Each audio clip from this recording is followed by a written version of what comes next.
Welcome, Mrs. Gilbert and fellow teachers, to our Integrated Teaching and Learning presentation. I would first like to begin with our acknowledgement of our country.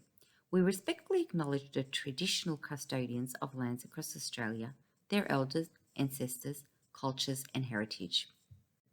So in this presentation, Luke, Sally and I will be explaining the different approaches and models to achieving an integrated curriculum. I will be introducing the interdisciplinary approach and the fragmented model, while Luke will discuss the interdisciplinary approach and the integrated model. Lastly, Sally will present the transdisciplinary approach and the networked model. In the past, there used to be a segregated approach to teaching and learning, which involved learning skills and knowledge that were distinct to specific learning areas. There was not much emphasis given to the context of the learning or students' interests. However, in the 1920s, it was urged for the Australian education to shift away from the traditional approach of teaching and correlate disciplines while placing an emphasis on student-directed learning. Brady identifies that the main objective behind this was to make the curriculum more relevant, less abstract, and more meaningful.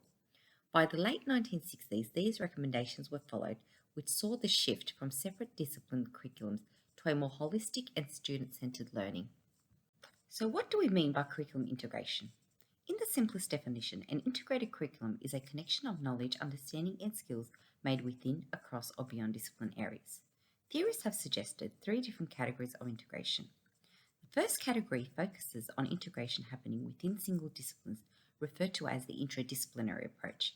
The second category of integration happens across several disciplines, and this part branches out to multidisciplinary and interdisciplinary approach, while the last approach of integration happens beyond subject areas and is referred to as the transdisciplinary approach. For a more in-depth discussion on the interdisciplinary approach, this approach involves connecting knowledge, skills, and concepts within a single discipline. A common example of this is when we integrate oral language, reading, and writing into language arts. Having a closer look at the Australian curriculum, we could see examples of the interdisciplinary approach, especially in the science discipline. The three strands, science understanding, science as a human endeavour, and science inquiry skills are all interrelated. For instance, within the foundation year level, the three strands are interrelated with a focus on observation skills, so students can observe and describe the behaviours and properties of everyday objects, materials, and living things. Furthermore, we could also see integration of knowledge and understanding across the three strands through the 6 key ideas. Interdisciplinary approach also occurs when concepts, skills, or topics learned in a single discipline are connected with what was learned earlier on, including grade-to-grade connections of knowledge and skills within the same discipline. In order to give school faculties a solid foundation for designing curriculums that help their students make valuable connections while learning, Robin Fogarty has designed a 10-model approach to integration. We could see how these models have been categorized into the three approaches of integration. Right at the beginning of the continuum is the fragmented model, which is a traditional approach to delivering the curriculum and where the least integration occurs. Only occasionally will two topics from two distinct learning areas be correlated. The fragmented model involves organizing the curriculum so each learning area is fragmented into specific skills, knowledge, and content students are required to learn. Although most schools and teachers intend to shift away from the fragmented model, we could see the Australian curriculum is designed with the fragmented elements, where learning is separated into different learning areas. Within these areas, learning is further fragmented into specific content descriptors, demonstrating what students are expected to learn. The fragmented model is especially evident within the discipline areas in the early years of learning, which involve students learning fundamental skills separately. For an example, in the foundation year level for English, we are expected to teach our students how to read and write by separately teaching them important skills such as letter recognition, decoding, letter formation, and phonemic awareness. One of the reasons behind the implementation of the fragmented model is the advantage of the model facilitating for explicit learning of fundamental skills and knowledge. It allows us teachers to teach topics with breadth and depth so students have a solid foundation before they could begin to make effective and valuable connections. Regarding learning theories, we could see a clear link between the fragmented model and Piaget's theory of cognitive development. As Piaget proposed, children learn in stages of mental development, and according to his theory, learning needs to be designed with a progressive approach which segments learning from simple to more complex. Similarly, the fragmented model also involves segregating learning, so each distinct learning area is fragmented into development stages. For an instance, in the Australian curriculum mathematics, students' number and place value learning is fragmented into developing sequences which see students developing from counting to 20 in the foundation year level to progressing up to recognising, modelling, representing and ordering numbers to at least 1000 by the end of year 2. In contrast to the advantages, the main disadvantage of the fragmented model is the lack of focus on facilitating students to making connections and integrating similar concepts. In addition, the overlap of concepts and skills is not illustrated to the students, and the students are unable to make connections between their learning and real-life experiences. Therefore, students develop a perception that once they are done learning topics from distinct disciplines, they are done with it for good and do not need to revisit them or use them again. Thank you all for listening. I hope now you have a better understanding of the interdisciplinary approach, including the fragmented model. I'll pass it over to Luke now, who will continue with the second part of our presentation. Thanks for that presentation, Oslam. A great insight to the interdisciplinary approach. As mentioned earlier, for part 2, I'm going to discuss the interdisciplinary approach with the application of the integrated model. An interesting quote made by Karl Popper, a philosopher of science. We are not students of some subject matter, but students of problems, and problems may be cut right across the boundaries of any subject matter or discipline. So what's his message within that quote? He's placing meaning that in order to find new solutions to current social challenges, requires the integration of knowledge from many different sources. We need to be challenged to think across disciplinary boundaries through research and to collaborate using interactions of disciplines, to solve today's complex problems. The interdisciplinary approach, what is it? It involves the combination of 2 or more academic disciplines into the one learning approach. The types of activities used by teachers are planned to promote and support the active construction of meaning for students as they work independently or in collaboration, to solve those real-world problems. The approach recognises and builds on the relationships which exist amongst all things. The approach to the curriculum implies, learning is combined across traditional subject areas with learning involvement that is designed to be mutually reinforcing. This approach derives the development in the child's ability to transfer their learning into other contexts across the curriculum. Okay, looking at Fogarty's integrated model, which is part of the 10 model approach from Robin Fogarty, as mentioned by Oslam earlier. With this model, priorities that overlap multiple disciplines, they're examined for common skills, concepts, and attitudes, which encourage the students to identify, the interconnectedness and interrelationships between disciplines. For example, the students generate a variety of problems they want to investigate, such as, how to improve a regular item or prevent something from occurring or making something happen or change. They may learn mathematical concepts through measurement, parts, sections, or time and attachments. The students read and write as they, really create their own profile of an inventor, as they keep a science journal, of their findings and results. The characteristics of an integrated curriculum and what you could expect from it as part of your regular teaching pedagogy. Curriculum integration, can generally be described as an approach to teaching and learning that connects knowledge, understanding and skills, from within or across subject areas in meaningful ways. Some characteristics are experiences that, develop children's attitudes, skills and knowledge, and to help them make connections across the curriculum. Activities are suited for a range of abilities, so that real differentiation. Activities are both teacher-initiated and directed, and also student-initiated and directed. Options for whole class, small group, and individual learning experiences. Opportunities for critical and creative thinking, those real 21st century skills, and the ability for teacher, peer, and self-assessment. Okay, so how do we use this model in our teaching? The topics and content are selected to drive the unit. They are the processes towards the gradual development of the big ideas. Activities are designed to develop planned understandings about the topic. The study of the big idea drives the teacher planning and forms the content of the unit. The activities are developed along the lines of an inquiry-based model of teaching and learning. So the units move through a broad sequence of stages and merge the areas of the curriculum. For example, the primary connections 5E's teaching and learning model, which some of you may have heard of or used. Through a placement experience in science unit, actually, while studying, I was introduced to this model, which uses the 5 phases: engage, explore, explain, elaborate, and evaluate. Primary Connections is really known for its innovative inquiry-based approach, that develops the literacies of science that the students need to learn and to represent their understandings of science. Their representations in the unit, they're particularly engaging for the students, using a variety of multimodal approaches including text, tables, graphs, models, drawings, and embodied forms as well, such as gestures and role plays. The 5Es models, really aims to provide an authentic purpose for literacy learning and also provides the opportunities to develop a wider range of literacies. Bruner, you may have heard of him. Think back to those uni days. Even at age 91, he was still going strong and teaching in the law department at New York University. Bruner's interest was really on how knowledge is represented and organised through different modes of thinking or representations. He believed in education that the objective was to create independent learners, so learning to learn. His strong opinion was that education was, not to pass on the knowledge, but, instead to facilitate a child's thinking and problem-solving skills, which they can then transfer into a variety of circumstances.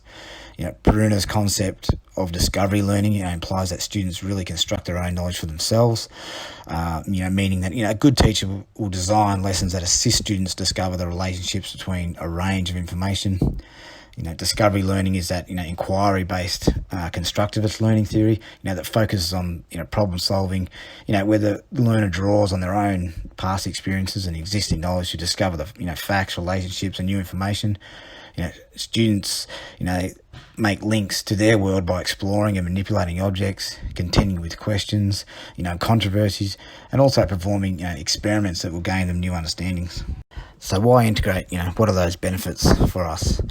Students are highly motivated through a vested interest. Students cover topics in more depth. Those critical thinking skills are used and developed. Students begin to consolidate learning. There's motivation through the exploration processes, lead to greater creativity. The topics of research really, fill the gap between those traditional disciplines. So limitations, where are those gaps? Teamwork may seem to be, very time consuming. Asking the students, input requires, teachers to relinquish some control. Cares must be taken to, stimulate rather than just overwhelm the students with ideas purely from the teacher. And if used exclusively, this may not allow for those individual differences. Okay, that's it from me. Thanks everyone for listening along. Hope you're able to take something away from it. I will now hand over to Sally, who will present the final section of our presentation. Thank you, Luke, for your insights into the interdisciplinary approach to integration. I will be discussing the transdisciplinary approach. This is a more modern approach, moving beyond subject areas to focus on the learner rather than the content.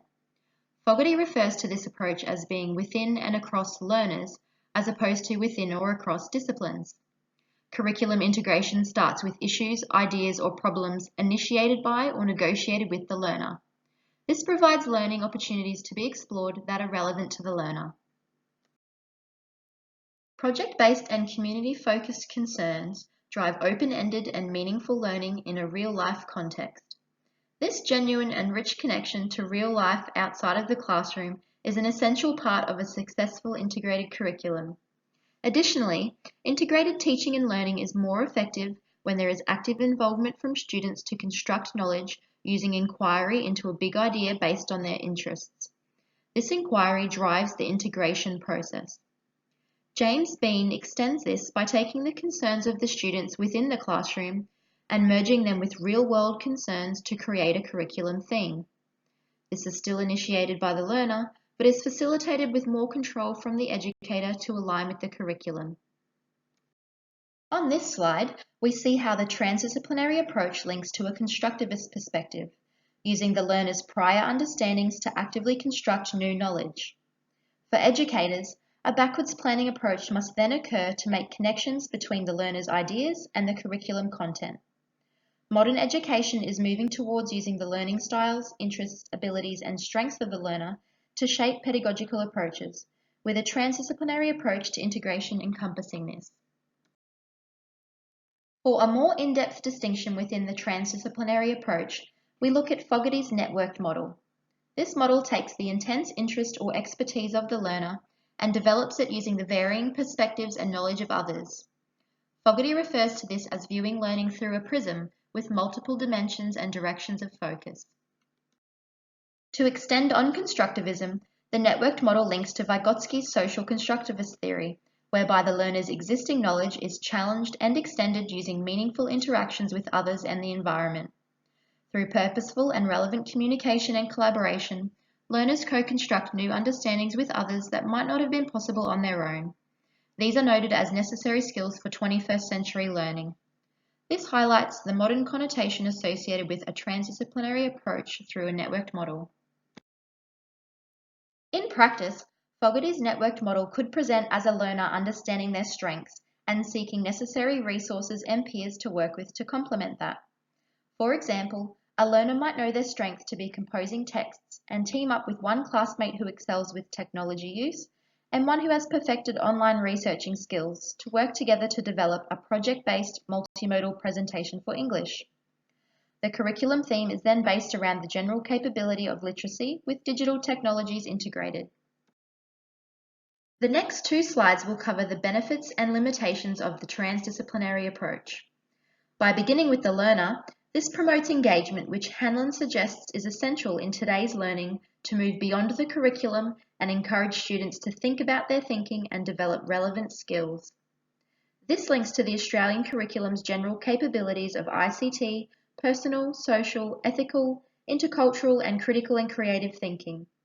The transdisciplinary approach provides opportunities to develop these real-world capabilities through collaboration, questioning about complex problems, reflecting, planning, and critically analysing information and perspectives. These are developed as they apply disciplinary and interdisciplinary skills in real-life contexts. With a transdisciplinary approach being actively directed by the learner, their motivation for learning improves as they are stimulated by new information, skills, and concepts. Inquiry supports integration, and with Bean's approach focusing on the learner's questions and concerns, this fosters inquiry and turns it into learning. As educators attempt to organise the curriculum around students' questions, interests, and concerns, limitations may arise to align with and meet curriculum pressures, standards, and outcomes. This could present a problem for educators if they are not fully equipped to effectively link students' ideas back to the curriculum. Considering the networked model, it is noted this could also present a limitation as learners' efforts can become ineffective if they are spread too thin. So that you can easily see the key benefits and some similarities between the approaches, we've created this Venn diagram.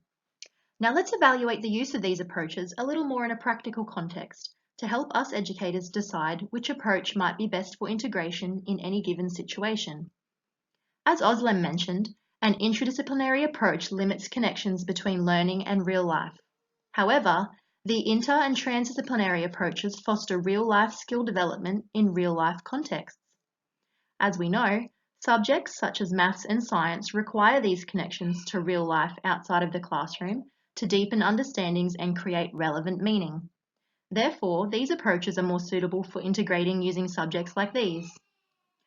In contrast, there are some subjects and situations that require specific information to be learned, such as English. This is where an interdisciplinary approach to integration is more successful to deliver explicit knowledge and skills. When considering curriculum pressures and outcomes, which I know we are all familiar with, using the intra- and interdisciplinary approaches to integration are more efficient, as you can start with the curriculum content and decide learning paths from there. In contrast, a transdisciplinary approach must work backwards to align with the curriculum, and this can prove more difficult and time-consuming for educators. And we all know how precious our time is. Okay, so let's integrate, whether you're wanting to integrate within or across or beyond subject areas, we hope that this presentation has helped equip you with a better understanding of the different approaches you could take. Just remember, any one of the approaches described on any of the continua, may be the most appropriate way to integrate into a particular situation at any one time. Thank you again, Mrs. Gilbert, for the opportunity for us to present, and thank you all for listening.